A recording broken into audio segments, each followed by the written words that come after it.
This program is for discussion purpose only. Business Plus TV or any of our anchor does not bear any responsibility or liability towards the content.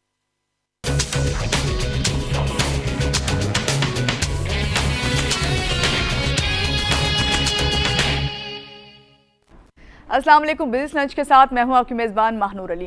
नाज़रीन, जैसा कि आपको मालूम है कि business lunch में हमारी कोशिश होती है कि आपको काफ़ी इन्फॉर्मेटिव टॉपिक ऐसे लेकर आएँ जिससे आपको इन्फॉर्मेशन मिले और जो सवाल आपके जहनों में उसके जवाबात भी मिलें। आपको जैसा कि मालूम है कि पिछले कई प्रोग्रामों में हमने बात की है बजट पे, हमने बात की है सीपैक पे, हमने बात की है शिपिंग के हवाले से भी। और हमारे जो आज के गेस्ट हैं उनसे आज हम ना सिर्फ सीपैक पे बात करेंगे, शिपिंग पे बात करेंगे, बल्कि हम उनसे तज़िया लेंगे कि आगे आने वाले दौर में जो है shipping corporation, Pakistan national shipping corporation जो है उसका क्या किरदार रहेगा या कितनी हमारी जो माशी तरक्की है उसमें क्या रोल अदा कर रहा है। हमारे जो आज के गेस्ट हैं मैं चाहूँगी पहले उनसे आपका तारुफ करवा दूँ। हमारे साथ मौजूद है brigadier retired Rashid Siddiqui, executive director Pakistan national shipping corporation. अस्सलाम वालेकुम, कैसे हैं राशिद साहब? ठीक ठाक। Thank you so much Rashid साहब, एक बार फिर से हमारे प्रोग्राम में तशरीफ़ लाएँ। और सबसे बढ़कर ये कि जिस तरह मैंने अभी स्टार्ट में कहा कि आप जब आते हैं तो हमें बहुत अच्छा मौका मिलता है कि आपसे पाकिस्तान नेशनल शिपिंग कॉर्पोरेशन के बारे में जान सकें, क्योंकि ये वो इदारे हैं जिनके बारे में मैं नहीं समझती कि हम इतनी नॉलेज रखते हैं जितनी कि आप रखते हैं, क्योंकि आपका एक बड़ा इसके साथ ना सिर्फ तजर्बा है बल्कि ताल्लुक़ है। तो यहीं से शुरू करते हैं कि शिपिंग कॉर्पोरेशन जो है इस वक्त कहाँ स्टैंड कर रहा है, या आपका पहले अपना थोड़ा सा बैकग्राउंड बता दीजिए हमारे नाज़रीन को। देखें, पाकिस्तान नेशनल शिपिंग कॉर्पोरेशन मैंने ज्वाइन की थी अक्टूबर 2002 में। उस वक्त मैं आर्मी में था, आर्मी से सेकंडमेंट में इधर आया था for 3 years and then I was retained here. So since then I am continue. उस वक्त से मैं PNSC में ही हूँ और इसमें मुख्तलिफ एग्जीक्यूटिव डायरेक्टर आया, उसके बाद मैं चेयरमैन भी रहा हूँ। सही। और उसके बाद फिर मैं अभी कंटिन्यू कर रहा हूँ एज एग्जीक्यूटिव डायरेक्टर। और तकरीबन काफ़ी सारे शोबे जो हैं PNSC के उनके साथ मेरा रहा है ताल्लुक़। सही। क्योंकि चेयरमैन भी रहा था, इसलिए मैं काफ़ी उसके ऊपर मेरे ग्रिप है, अंडरस्टैंडिंग है। और शिपिंग के नाते से मुझे काफ़ी पता है कि हम किधर हैं, दुनिया किधर है। सही। और क्या चीज़ हमें करनी चाहिए। तो पाकिस्तान नेशनल शिपिंग जो है ये 1979 में थ्रू एन ऑर्डिनेंस तश्कील दी गई थी, जिसमें मर्जर हुआ था प्राइवेट शिपिंग कंपनी का और नेशनल शिपिंग कंपनी। इन दोनों को मिलाकर एक national shipping, Pakistan national shipping company बन गई। सही। उस वक्त जब बनी थी तो उस वक्त इसमें पुराने जहाज़ थे, कोई तकरीबन 48 के करीब जहाज़ थे। और वो सभी पुराने थे? हाँ, सारे पुराने थे। और उनको उस ज़माने में पाकिस्तान के 2 हिस्से थे, ईस्ट पाकिस्तान और वेस्ट पाकिस्तान। तो ईस्ट पाकिस्तान और वेस्ट पाकिस्तान के दरमियान ज़्यादातर इनकी आमदोरफ्त होती थी। सही। और वो कैबोटाज के तौर से इस्तेमाल होती थी। फिर बाद में और बाहर से जो लोग आते थे, वो बाहर के जहाज़ जो आते थे वो पाकिस्तान का कार्गो लाते थे और फॉरेन एक्सचेंज के पैसे भी लाते। तो इसलिए ये तश्कील दी गई थी कि पाकिस्तान नेशनल शिपिंग। कुछ अरसे के बाद फिर ये जो पुराने जहाज़ थे वो ख़त्म होने शुरू हो गए और उसके बाद फिर हमने नए जहाज़ लेने शुरू किए। और वो नए जहाज़ अभी हमारे पास 9 जहाज़ हैं। और 9 में से जिसमें से हमारे जो हैं 4 जो हैं वो ऑयल टैंकर्स हैं। और 5 जो हैं हमारे ड्राई बल्क कैरियर्स हैं। अच्छा, ये 9 हैं अभी टोटल जो नए हैं। जो पुराने हैं उनका क्या सूरत हाल है? ख़त्म हो गए। उनको हमने स्क्रैप कर दिया। सही। और जो पुराने जहाज़ थे वो छोटे साइज़ के थे। उस ज़माने में, क्योंकि वो 10,000 टन से ज़्यादा नहीं थे। अब हमारा औसतन 80,000 टन से लेके 1.25 लाख टन के दरमियान हमारे जहाज़ों की कैपेसिटी है। सही। तो तकरीबन उस ज़माने में कोई 540 मिलियन टन जो था हमारा उठाया करने की कैपेसिटी थी। अब तकरीबन 740 है। और इसको अभी हम 1 मिलियन टन पर ले जा रहे हैं। सही। मजीद फिर इसका मतलब है जहाज़ जो हैं वो शामिल किया जाएगा, शामिल किए जाएंगे। सही। और इसमें हमने जो जहाज़ लिए हैं वो तकरीबन उनकी उम्र, औसतन उम्र जो है 11.5 साल है। तो एवरेज एज जो हमारी बनती है वो 11.5 साल बनती है। It is one of the youngest fleet in the world. Good. तो ये तो हमारी है। आप जो रीजनल, और वैसे एज कितनी होती है जहाज जो है अगर हम करें जो इस्तेमाल 25 से 30 साल के दरमियान तक की एज तक उसको साल तक इस्तेमाल कर सकते हैं जहाज को। अच्छा, आप राशिद साहब बता रहे हैं कि यंगेस्ट हैं और ये बड़ी अच्छी बात है, तो इसका हम क्या बेनिफिट फिर उठा सकते हैं? इसका बेनिफिट ये है कि देखें, जब जहाज़ यंग हो तो उस पर ओल्ड एज प्रीमियम नहीं लगती। ओके, आप मुख्तलिफ दुनिया के पोर्ट में इजीली कॉल कर सकते हैं। पुराने जहाज़ों पर रिस्ट्रिक्शन लगा देती है पोर्ट अथॉरिटीज़। फिर उसके बाद आपका मेंटेनेंस का एंड रिपेयर एंड मेंटेनेंस का खर्चा आता है। उसके बाद फिर उसकी स्पीड स्लो होती है, तो इसलिए आपके वॉयजेस कम होते हैं। जब वॉयजेस कम होंगे तो रेवेन्यू कम जनरेट करेगा, रेवेन्यू कम होगा तो प्रॉफिटेबिलिटी कम हो जाएगी आपकी। तो ये सारा चीज़ें उसके ऊपर इम्पैक्ट होती हैं पुराने जहाज़ की वजह से। अभी हमने नए ले लिए हैं अल्हम्दुलिल्लाह, और उससे ये है कि आप पूरी दुनिया में हर पोर्ट को कॉल कर सकते हैं। अमेरिका जाते हैं, उनके बड़े स्ट्रिंजेंट रूल्स हैं और उसको हम सारे क्वालिफाई करते हैं और हर जगह हमारे जा रहे हैं।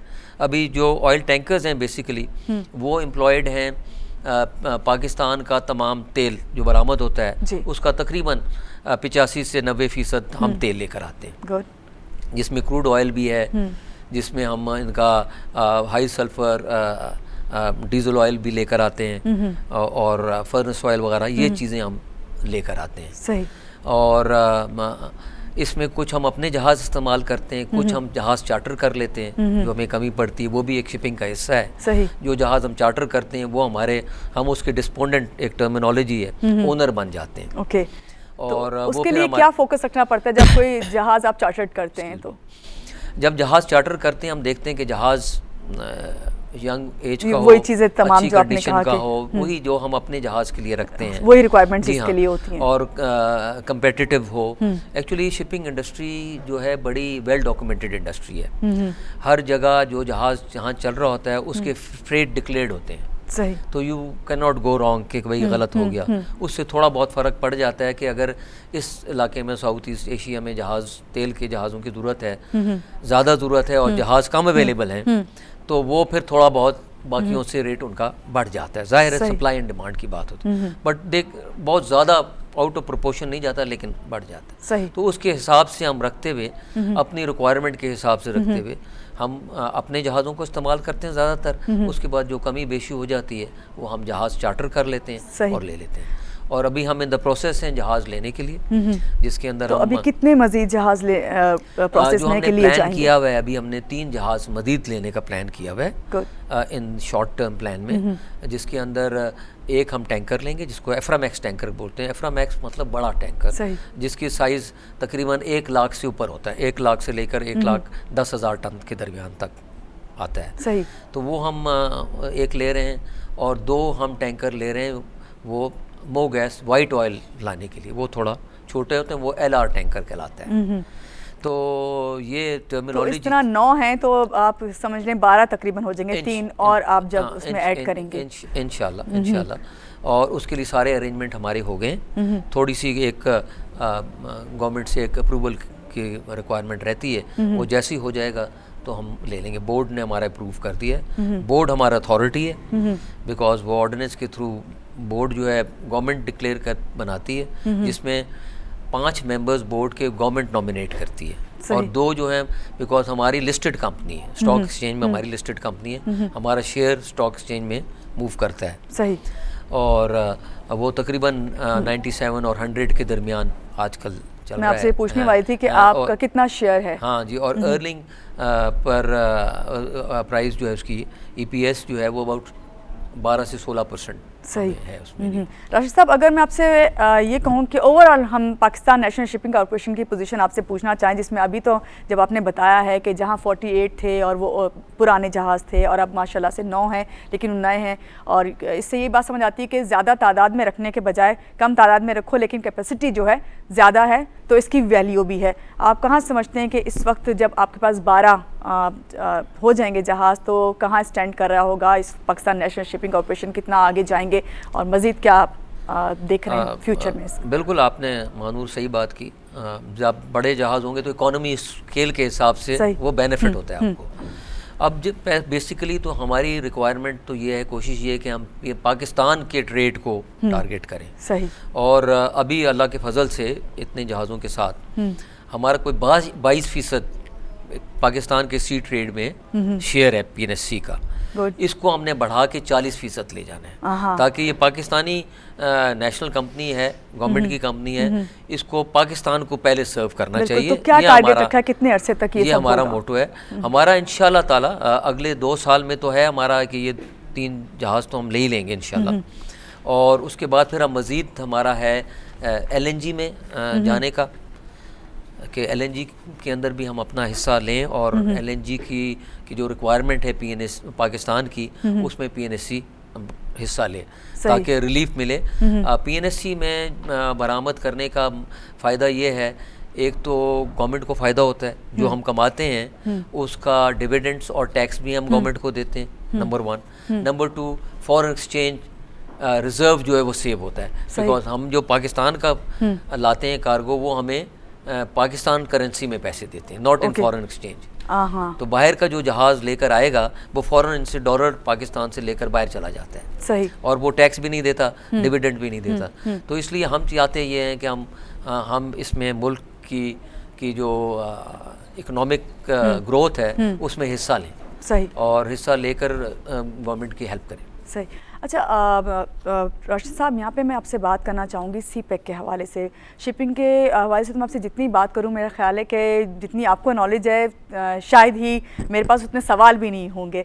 लेकिन बात करेंगे CPEC की। CPEC पाकिस्तान के लिए कहा जाता है कि भाई एशियन टाइगर बनने के जो ख्वाब है उसकी ताबीर साबित होगा, जो कि कहते हैं चीनी सफ़ीर ये कहते हैं। और हम भी जब से CPEC का हुआ है उस वक्त से हम सुन रहे हैं कि बस एक ऐसा चेंज आएगा जो पाकिस्तान को ही चेंज कर देगा बिल्कुल, और हर एक के जो ख्वाब हैं वो पूरे हो जाएंगे। अल्लाह करे ऐसा हो।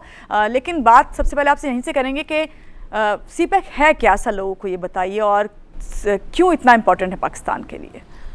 CPEC का है चाइना पाकिस्तान इकोनॉमिक कॉरिडोर। बिल्कुल। और ये चाइना जो है वो एक बिल्ड कर रहा है, कनेक्टिविटी कर रहा है, सी एंड रोड कनेक्टिविटी के ऊपर काम कर रहे हैं। जैसे आपको पता है China is an upcoming super power. बिल्कुल। तो वो मुख्तलिफ उन्होंने रीजन्स को सेलेक्ट किया है, जिसमें एक पाकिस्तान है, श्रीलंका है, कोलालमपुर के थ्रू एक कॉरिडोर बना रहे हैं, एक नेपाल के थ्रू भी उनका एक कॉरिडोर है। सही। लेकिन ये बहुत एसेंशियल कॉरिडोर है CPEC का। इस CPEC के नाते से काफ़ी सारे लोग और दूसरा ये है कि CPEC में उनका कॉन्सेप्ट है 1 बैंड 1 रोड। सही। सही। ठीक है ना। तो वो उसके ऊपर दैट इज़ OBOR के नाम से, and this is what is the connectivity. जब CPEC की बात हम करते हैं तो चाइना को क्या फ़ायदा मिलता है? बिल्कुल। देखिए ना, चाइना को ये फ़ायदा है कि उसको 2 ओशंस मिल जाते हैं। ठीक है ना। सही। एक तो अपना है और एक इंडियन ओशन मिल जाता है। उसके बाद उनकी कोई 4000 बिलियन टन्स की कार्गो मूवमेंट होती है। ठीक है ना। और वो सारी मूवमेंट किधर जा रही है? यूरोप में जा रही है, अफ्रीका में जा रही है, गल्फ में जा रही है। जब ये CPEC में Gwadar port is part of CPEC। बिल्कुल। ठीक है ना। अब CPEC जब गवादर पोर्ट मिल जाता है उनको, तो ये मलाक्का स्ट्रेट है और जितने चोक पॉइंट्स हैं इंडियन ओशन में वो बाईपास कर लेता है। सही। तो वो काफ़ी स्पीड से और काफ़ी जल्दी वो अपना कार्गो मूवमेंट कर सकते हैं, उसमें रुकावट नहीं होती। सही। और वो अपना ऑब्जेक्टिव कर सकते हैं। अफ्रीका में उनका है कॉन्सेप्ट उधर। सही। दूसरा ये है कि वो इसके साथ रोड लिंक भी तैयार कर रहे हैं। रोड लिंक जो उनको सेंट्रल चाइना की तरफ जाता है। अब उनका ईस्टर्न जो है उनका पोर्ट्स वो तो तैयार हैं, वेस्टर्न जो है कोस्ट उसको उन्होंने डेवलप करना है। The movement between eastern to western coast the distance is about 3000 kilometres. बिल्कुल। By using Pakistan. बिल्कुल सही बात कर रहे हैं यहाँ पे राशिद साहब के अगर हमारा इसमें इंटरेस्ट है तो चाइना का भी है। उसके बगैर तो इंटरेस्ट के बगैर तो इस तरह के ना मुआहदे होते हैं ना ही कोई मंसूबे बनते हैं। अच्छा राशिद साहब, बात करें चार बाहर का इम्पैक्ट गवादर और फिर CPEC पे क्या होगा, क्या फ़ायदे इससे उठाए जा सकते हैं, क्या कहेंगे? हाँ, वेरी गुड क्वेश्चन। देखें, चाबहार के ऊपर बड़ी आजकल बातचीत चल रही है कि जी चाबहार जो प्रोजेक्ट है, सीपेक का जिक्र होता है तो जाहिर बात है इस पे जरूर, और फिर जब चाबहार की बात करते हैं तो ग्वादर पोर्ट का जिक्र आ जाता है। बिल्कुल, कि ये क्या कहते हैं, ये किस कोई तरह थ्रेट कर क्या रहा है, चाबहार की डेवलपमेंट थ्रेट कर रही है। पिछले दिनों इंडियन एजेंट एक पकड़ा गया था, वो चाबहार की डेवलपमेंट में लगा हुआ था। एक्चुअली चक्कर ये है कि चाबहार पोर्ट जो है वो इतना ज़्यादा अभी तक डेवलप नहीं हुआ। This Chabahar is on the map since many years, लेकिन डेवलप नहीं हो सका। और वो चाबहार पोर्ट में इंटरेस्ट ये है कि जी ईरान जो है वो अपना तेल इंडिया को दे सकेगा और इंडिया अपना गुड्स जो है वो एक्सपोर्ट कर सकेगा to Iran through this port. Main ये है। उसके बाद अभी जो उन्होंने एक ट्राईपार्टाइट एग्रीमेंट किया है, ट्रेड एग्रीमेंट किया है, जिसमें ईरान, अफगानिस्तान और इंडिया शामिल है। सही। अच्छा, वो उसको ये शक्ल दे रहे हैं, बड़े इसमें लोग डिस्कशन कर रहे हैं। वो कहते ये हैं कि ये जो है इसकी इम्पोर्टेंस ये होगी कि एक तो उनको एक्सेस मिल जाएगी सेंट्रल एशिया में इंडिया को, नंबर 1, जो कि अभी तक उनको नहीं मिली थी। नंबर 2, जो पाकिस्तान का स्ट्रॉन्ग होल्ड है अफ़गानिस्तान में वो ख़त्म हो जाएगा, ठीक है, और एक नया सिक्योरिटी पैराडाइम बन जाएगा। सही।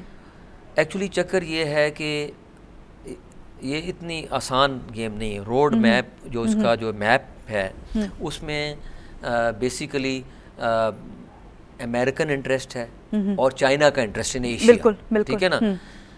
अमेरिका और रशिया का इंटरेस्ट कम है एज कम्पेयर टू दैट। बाकी India, Pakistan, Iran, Afghanistan are subsidiaries in this game, ठीक है ना। और अगर फिल वक्त तो इस ट्रेड को और इस कॉन्सेप्ट को शुरू जब हो सकता है जब अफगानिस्तान में पीस हो। बिल्कुल, और ये बहुत ज़रूरी है, बहुत ज़रूरी है सिक्योरिटी के लिए। तो वो अगर नहीं हो सकता फिलहाल, क्योंकि अभी तक तो उनके जितने टॉक्स हैं वो फेल हो गए हैं। फर्दर जो हैं तालिबान ने और मुख्तलिफ जो स्टेक होल्डर्स हैं उन्होंने फिल वक्त इनकार कर दिया है इसके ऊपर टॉक। अगर टॉक करेंगे भी, नेगोशिएट करने में टाइम लगेगा। तो जब तक सिक्योरिटी हालात ठीक नहीं होते तो ये बेहतर नहीं हो सकता। इसके अलावा जो सेंट्रल एशिया है उसकी तेल की कनेक्टिविटी तो चाइना के साथ है, चाबहार के साथ नहीं। चाबहार के साथ नहीं है। अच्छा, दूसरा ये है कि जितनी वो मिनरल रिसोर्सेज हैं उनकी वो जा रही हैं ईस्ट, यूरोप जा रही हैं, ईस्ट जा रही हैं, वेस्ट जा रही हैं, साउथ नहीं जा रही, इंडिया नहीं जा रही, या इस रीजन में नहीं आ रही। सही। तो वो बेसिकली डेवलपमेंट उस साइड पे। अब देखते हैं, आप देखें जो सेंट्रल एशिया है उनकी टोटल पॉपुलेशन जो है is around 50 million, which is not a very big country. So उनकी जो मैन्युफैक्चर्ड गुड की रिक्वायरमेंट है वो भी बड़ी कम है। बिल्कुल।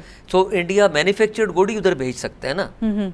वो मैन्युफैक्चर्ड गुड जो है उसकी रिक्वायरमेंट उनकी कम है, और अगर इंडिया थ्रू चाबहार भेजेगा तो वो 2 टाइम्स एक्सपेंसिव होगा as compare to sending by road through Pakistan. तीसरा पॉइंट इसमें ये है कि जी ये जो इसके जो इनकी कॉम्पिटिटिवनेस है गुड्स के रेट की, they can not match China, because China की एक्सेसिबिलिटी भी है, चाइना के rates are much more lesser as compare to them, so they would not be competitive even if ये थोड़ा बहुत खोल भी दें इसको और ये करने भी लगें तो इसकी इतनी ज़्यादा इम्पोर्टेंस नहीं है। सही।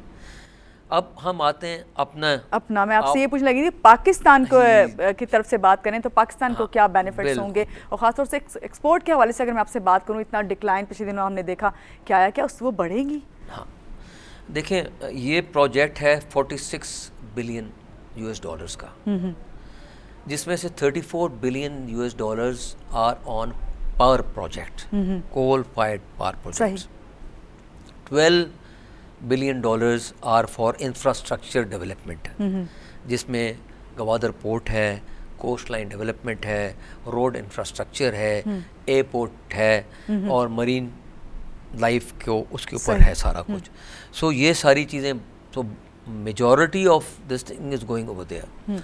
अब हमारा मसला ये है कि हमने हमारा प्लानिंग कमीशन जो है वो फॉलो तो कर रहा है सीपेक की डेवलपमेंट में कि क्या हो रही है, सही, बट पाकिस्तान ने एज सच अभी तक कोई ऐसा रोड मैप नहीं निकाला कि जिससे आइडिया हो सके कि जिससे आइडिया हो कि इसको किस तरीके से पाकिस्तान बेनिफिट उठा सके। सही।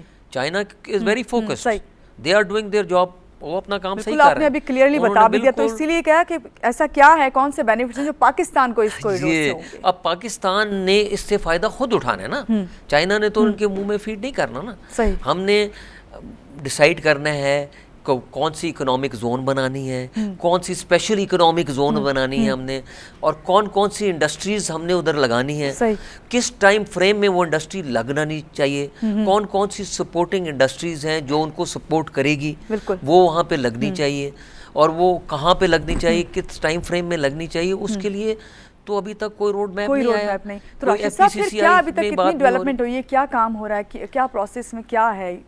जी अभी तक तो क्या ये बातें हैं जो हम करते हैं कि पाकिस्तान के ख्वाब की ताबीर होगा या बिल्कुल बदल जाएगा, सब कुछ चेंज हो जाएगा? नहीं, इंशाल्लाह आई एम वेरी होपफुल। इसमें काफ़ी जान है, और इसमें चाइना को तो है ही, उसने करना ही ज़रूरी है। हमें उससे फ़ायदा उठाना है, और हमें उसमें फ़ायदा उठाने के लिए चाइना को भी फ़ायदा है। चाइना को इसलिए फ़ायदा है कि अगर इधर इकोनॉमिक कंडीशंस बेहतर हैं तो अच्छी सिक्योरिटी कंडीशंस होंगी, अच्छी सिक्योरिटी कंडीशंस होंगी तो उनका ये जो कॉरिडोर है इसमें स्मूथ फंक्शनिंग होगी, उनकी मूवमेंट ऑफ गुड्स ठीक जाएगा, और ओवरऑल पूरा माशी फ़ायदा होगा पूरे इस रीजन में। तो इसलिए हमें चाहिए कि we should think of some industries. देखें फॉर इंस्टेंस सी जो है, सी तो एक इज़ अ गोल्ड माइन, उसके अंदर तो बहुत सारी चीजें मौजूद हैं, बिल्कुल उसका फायदा उठाना है। और हम तो इन चीज़ों से माला माल हैं, और हमेशा ये कहते हैं, और इस पे हम बात भी करते हैं। और खासतौर से ये बात करूंगी, एक्सपोर्ट की तो बात हम कर ही रहे हैं राशिद साहब, हम बात करेंगे क्या CPEC जो है वो बूस्ट करेगा हमारे टूरिज्म को भी, क्या इससे भी कोई फ़ायदा होगा? नहीं, लोगों का इस तरफ तो ध्यान जाता नहीं है, बहुत कम इसके ऊपर हम फोकस करते हैं, लेकिन CPEC ओवरऑल क्या कितना इंपॉर्टेंट है पाकिस्तान के लिए, इस पर भी आपसे मजीद बात करते हैं। और डिटेल में आप क्योंकि बता रहे हैं और ख़ासतौर से आपका फैक्ट्स एंड फिगर्स के साथ बता रहे हैं, तो मैं नहीं समझती कि हर एक को समझने में आसानी नहीं हो रही, बहुत आसानी से हम समझ पा रहे हैं इस बात को। यहाँ लेते हैं एक छोटी सी ब्रेक के बाद फिर वापस आते हैं, आप हमारे साथ रहिए।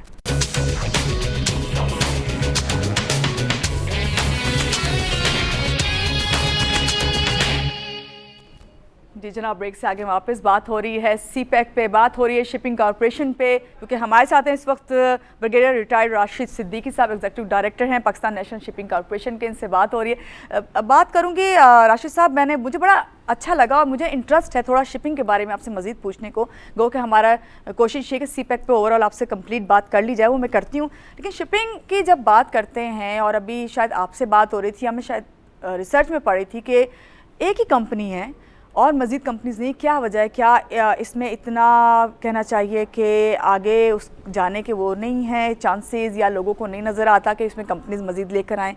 क्या कहेंगे जी, क्या वजह है? दरअसल इसमें देखें, शिपिंग जो है आपका पूरे दुनिया का 1 billion ton of cargo move होता है। सही। Shipping is the cheapest form of transportation. सही, ठीक है ना। इसके अंदर तकरीबन साल का $1 ट्रिलियन जो है इसके अंदर कार्गो में इस्तेमाल होते हैं। सही। तो शिपिंग तो all cargos have to move by ship. सही। तो शिपिंग तो इंडस्ट्री है विच इज़ इम्पॉर्टेंट, बल्कि वो एक रीढ़ की हड्डी की हैसियत से होती है, बिल्कुल माशियत को बढ़ाने, क्योंकि माशियत को बढ़ाती है, तो वो तो ज़रूरी है। हमारे यहाँ क्यों नहीं है, बड़ा वैलिड क्वेश्चन है आपका। दरअसल एक तो shipping industry is investment intensive, उसमें काफ़ी महंगी शिपें आती हैं, और शिपिंग इंडस्ट्री भी साइक्लिक होती है, जिस तरह बिजनेस दूसरी होती हैं, उसके कर्व्स आते हैं, लो कर्व किस किस्म के कर्व्स ज़्यादा आपको होते हैं कि रिस्क है? हाँ, लो कर्व एंड हाई कर्व। तो जब शिपिंग लो कर्व में जाती है तो उसमें yes there are losses which you incur, but जब वो हाई कर्व में होती है, लॉस नहीं होता। हाँ, जब वो हाई कर्व में होती है तो वो पीक में जब आती है तो वो तो इसका कोई टाइम होता है कि ये इसका पीक पीरियड है और ये इसका लो है? नहीं, डिपेंड करता है कार्गो मूवमेंट पे। ओके। आजकल क्योंकि जनरल रिसेशन हुआ है, वर्ल्ड का रिसेशन तो सब पे असर आता है, बिल्कुल। तो इसलिए शिपिंग इंडस्ट्री जो है 2000 तकरीबन 8 से डाउन होना शुरू हुई थी, और उसके बाद अभी उसी सिलसिले में चल रही है, क्योंकि हर तरफ जो है ट्रेड मूवमेंट जो है कम हुई हुई है। जब ट्रेड मूवमेंट कम होती है तो जाहिर है जब ships are more available, trade movement is less, तो वो कम इस्तेमाल होंगी। अगर खड़ी रहेंगी तो उसका खर्चा है, अगर जहाज़ खड़ा रहे तो उसका 7 से 8 हज़ार डॉलर पर डे तो वैसे ही खर्चा है खड़े होने का। तो ये इस तरह से लॉस इनकर होता है, उसके लिए फिर आदमी को तैयार होना पड़ता है कि और ये बहुत मुश्किल है, ये बड़ा मुश्किल है। और अभी भी बड़े सख्त हालात हैं, हम लोअर कर्व से जा रहे हैं। माशाल्लाह PNSE जो है वो स्ट्रगल करके और वो पॉजिटिव में है, और पिछले हम 4-5 साल से तकरीबन 2 बिलियन 2 अरब डॉलर 2 अरब पाकिस्तानी रुपीस का हमारा नेट प्रॉफिट हम ले रहे हैं और आफ्टर टैक्स। गुड। तो ये हमारा सिलसिला चल रहा है और इसको हम बड़े हमारा बिजनेस प्लान को हम सही तरह से लेकर चल रहे हैं, जिसके अंदर से हमने अपने जहाज़ के अलावा दूसरे जहाज़ भी ले रहे हैं जो बाज़ औक़ात हमें महंगे लेने पड़ते हैं, जो चार्टर में की बात कर रहे हैं। उसके बावजूद अल्लाह का बड़ा शुक्र है कि we are in positive and we are doing very well. और लॉजिस्टिक इंडस्ट्री में PNSE is one of the best I can claim in the region। और ये नज़र भी आ रहा है, जिस तरह आपने कहा कि कोशिश की जा रही है, जहाँ 9 जहाज़ हैं वहाँ 3 और ऐड करने की, तो इससे नज़र आ रहा है कि किस तरह तरक्की है। और तो ये रीज़न ये है। दूसरा रीज़न ये है कि गवर्नमेंट ने पिछले दिनों इसको इंडस्ट्री को बूस्ट करने के लिए टैक्स में रिलीफ दी थी। वो टैक्स में रिलीफ उन्होंने ये दी थी कि $1 पर टन लेंगे। जैसे जहाज अगर 1,07,000 टन का है तो आप उसका 1,07,000 डॉलर देंगे, बस वो ही टैक्स है, इनकम टैक्स, बाकी कुछ नहीं था।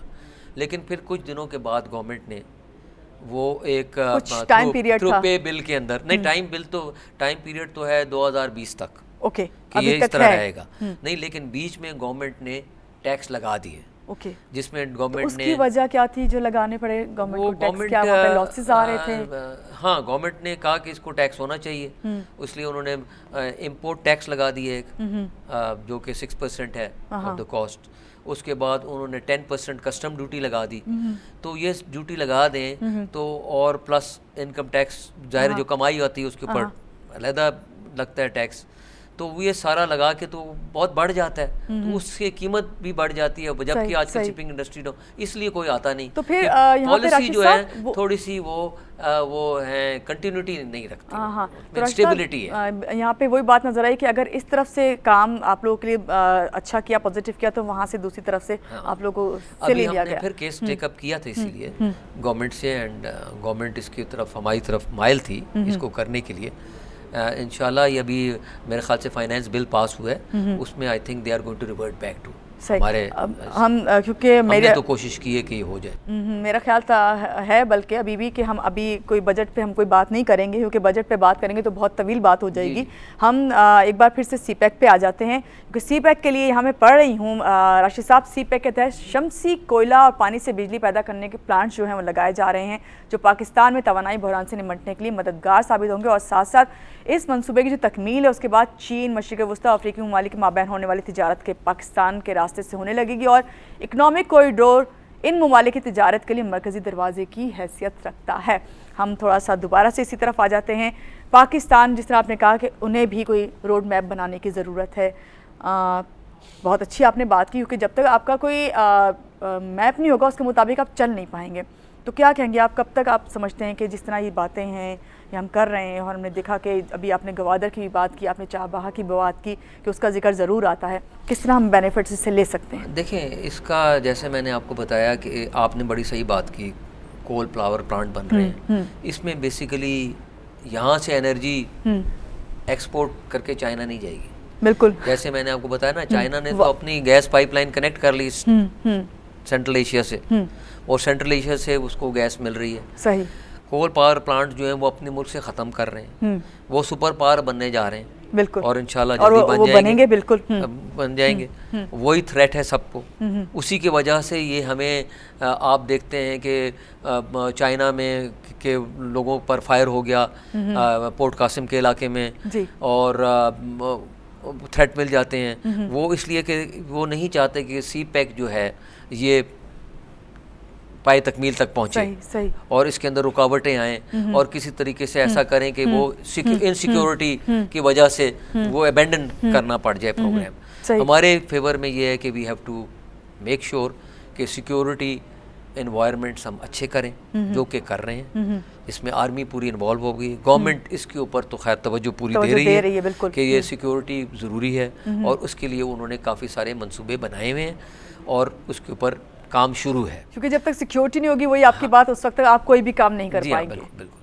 तो वो तो गवर्नमेंट उसके ऊपर लगी हुई है। जो चीज़ लैक कर रही है वो यही लैक कर रही है कि ये जो इकोनॉमिक डेवलपमेंट जो पाकिस्तान ने करनी है, इससे फ़ायदा उठाने के लिए वो कैसे करनी है, किन चीज़ों में जाना है हमें और कैसे करना चाहिए, सही। कौन कौन से स्पेशल सिक्योरिटी जोन बनाए जाएं। देखें ना, अभी हमारी फॉरेन डायरेक्ट इन्वेस्टमेंट जो है वो कम होगी over a period of time. जी बिल्कुल। और सीपैक की वजह से उसको बढ़नी चाहिए। वो जब बढ़ेगी जब आप अपना रोड मैप देंगे, तो जॉइंट वेंचर्स में कंपनी आएंगी, आपके साथ काम करेंगी, उनको पता लगेगा कि इधर है, इधर ग्रोथ है और वाकई ग्रोथ होगी। समझते हैं कि ऐसा है, क्यों इसमें कमी है कि अभी तक रोड मैप नहीं बन पाया? क्या सोच रहे हैं सब लोग बैठे हुए, किसको स्टेप लेना चाहिए? गवर्नमेंट को ही सबसे पहले इसके लिए स्टेप लेना चाहिए यकीनन। देखिए, तो स्टेप तो गवर्नमेंट ने लेना है और तो कोई नहीं ले सकता, बिकॉज वही ड्राइविंग सीट पे हैं। सही। उनके पास सारे रिसोर्सेज हैं, उन्होंने तमाम को कोऑर्डिनेट करना है और डिसाइड करना है। जिस तरह मैं आपको बता रहा था कि सी तो एक गोल्ड माइन होती है, सही। उसके अंदर मुख्तलिफ किस्म के ज़खायर हैं जो कि इस्तेमाल किए जा सकते हैं।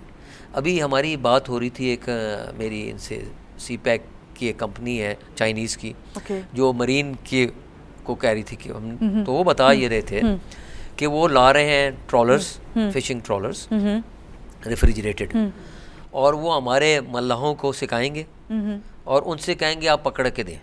सही। जब वो पकड़ के देंगे उसको पैक करेंगे और एक्सपोर्ट वो करेंगे। देखे ना, तो वो क्रीम तो उन्होंने ले चली गई। तो आपने भी तो देखना ये है कि आप ये जो आपके पास से चीज़ गुजर रही है, इससे आप कैसे फ़ायदा उठाएं। देखें ना, आप जहाँ से पानी कैनाल गुजर रहा हो या दरिया गुजर, उसके साथ आबादियाँ आबाद हो जाती हैं, क्योंकि पानी से रिसोर्सेज होते हैं, रिसोर्सेज से एग्रीकल्चर और वो सारी चीज़ें डेवलप होती हैं। लोग, अब हमें ये पैसा हमारे पास से गुजर रहा है, तो इस पैसे हमें उसको देखना है कि हमें किस तरह से फ़ायदा उठाना है। उसके लिए अभी से हम बनाएंगे, हमें कोई FPCCI या कॉमर्स काउंसिल ऑफ उसकी वो बनानी चाहिए, कमेटी बनानी चाहिए जो बैठ के डिसाइड करे कि कौन कौन सी इंडस्ट्रीज़ हैं जो कि इम्पोर्टेंट हैं, किस टाइम फ्रेम में होनी चाहिए, और सारी इस तरह से रिलेटेड हों जो कि पानी के ज़रिए जो चीज़ें हैं उसको हम कैसे डेवलप कर सकते हैं। पहले तो वो देखें, हमारे आपके पास बेस्ट ऑफ फ्रूट अवेलेबल है, लेकिन हमारी कैनिंग इंडस्ट्री नहीं है इतनी अच्छी। बिल्कुल ठीक है ना, वो हम नहीं कर सकते। इस तरह हमारे पास ये मरीन क्या है, हमारी की कैनिंग सही तरह हमारे पास नहीं करते। काफ़ी दिन तो हमसे यूरोपियन यूनियन वाले ले रही नहीं थे, बिकॉज अनहाइजीनिक कंडीशन उन्होंने डिक्लेयर कर दी थी। तो we have to go into this. इससे कितनी एम्बैरेसमेंट होती होगी जब इस किस्म की कंडीशंस आप को फेस करनी पड़ती है। जी हाँ, बिल्कुल बिल्कुल, ये तो है।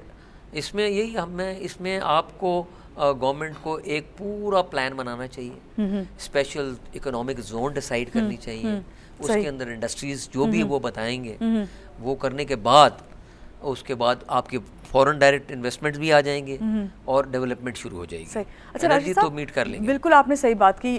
हमने ये अभी बात कर ली अभी तक कि चाइना को क्या बेनिफिट्स हैं, पाकिस्तान को क्या हैं, लेकिन चैलेंजेस भी तो होंगे जो हमें फेस करने पड़ेंगे अगर सीपैक को कंप्लीट करने के लिए। वो क्या होंगे आपके ख्याल में? हाँ, चैलेंजेस तो देखे ना, मैंने आपको बताया कि इट्स अ बिग गेम।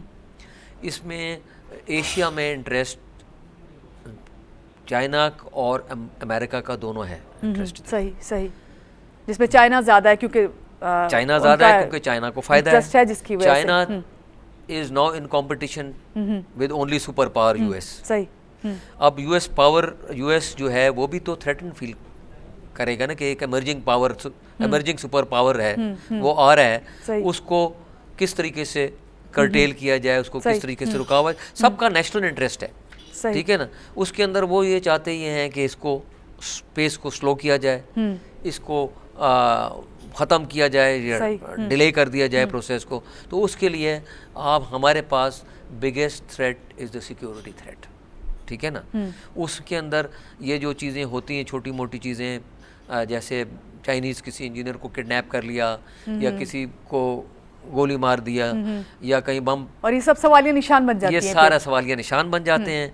उसके ऊपर फिर डिस्कशन शुरू हो जाती है, उसके अंदर फिर सारी वीकनेसेस हाईलाइट होनी शुरू हो जाती हैं, क्योंकि हम लोग भी तो बहुत फोर्थ राइट है ना अपनी वीकनेस हाईलाइट करने में, तो वो सारी हम जाते हैं। आप देखें बाहर की कंट्रीज में वो वीकनेस इतनी अपनी ज़्यादा हाईलाइट नहीं करते जितनी हमारे तजिया निगार और ये सारे लोग करते हैं, वो हम ज़्यादा हाईलाइट कर देते हैं।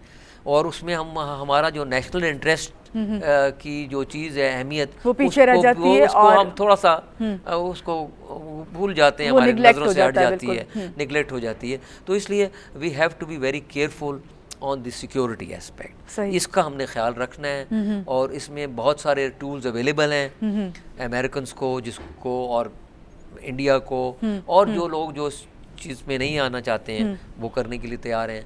अफ़गानिस्तान के साथ ज़ाहिर है हमारे ताल्लुकात को ख़राब करने की कोशिश की जाएगी, क्योंकि अगर हमारे ताल्लुकात अफ़गानिस्तान के साथ अच्छे रहे तो ये सारा चीज़ें जो बेनिफिट जो है हमें मिल जाएगा, land route access to Afghanistan and vice versa, वो हमारी वजह से होगी। सही, जो बातें तमाम हमारे सामने आ रही हैं, चाहे वो तिजारत के हवाले से हो या फिर मईशत की बात कर रहे हो, तो वो सब कुछ हमें मिल जाएगा अगर हम सिक्योरिटी थ्रेट जो है, जो मिला हुआ है, उसे ख़त्म करें। जिसमें आपने कहा कि हमारी आर्मी जो है उसमें साथ दे रही है, रेंजर्स आ गई है उसके अंदर। बहुत शुक्रिया राशिद सिद्दीकी साहब मेरे प्रोग्राम में तशरीफ़ लाए। और नाज़रीन आपको ये कहूँगी कि राशिद साहब से हमारी जो बात हुई है, ना सिर्फ हमने CPEC पे बात की, बल्कि कहते यही कि अगर ये तमाम चीज़ें, ये तमाम मरहले जो हैं गुजर जाएं, जिस पे हम बात कर रहे हैं कि रोड मैप बन जाए, ख़ास तौर से राशिद साहब का यही कहना है कि रोड मैप हुकूमत को सबसे पहले बनाना चाहिए, ताकि उस को रखते हुए हम काम कर सकें CPEC के हवाले से। और बात की शिपिंग की, तो बहुत अच्छी बात है कि अभी हमारे पास 9 जहाज़ हैं और अभी 3 जहाज़ जो हैं वो पाइपलाइन में हैं, और कुछ अर्से बाद वो भी हमारे पास होंगे, तो हम तकरीबन हमारी स्ट्रेंथ जो हो जाएगी वो 12 जहाज़ों की हो जाएगी, और पाकिस्तान नेशनल शिपिंग कॉरपोरेशन जो इससे और तरक्की करेगी। इसी बात के साथ महानूर अली को दीजिए इजाज़त। अल्लाह हाफ़िज़।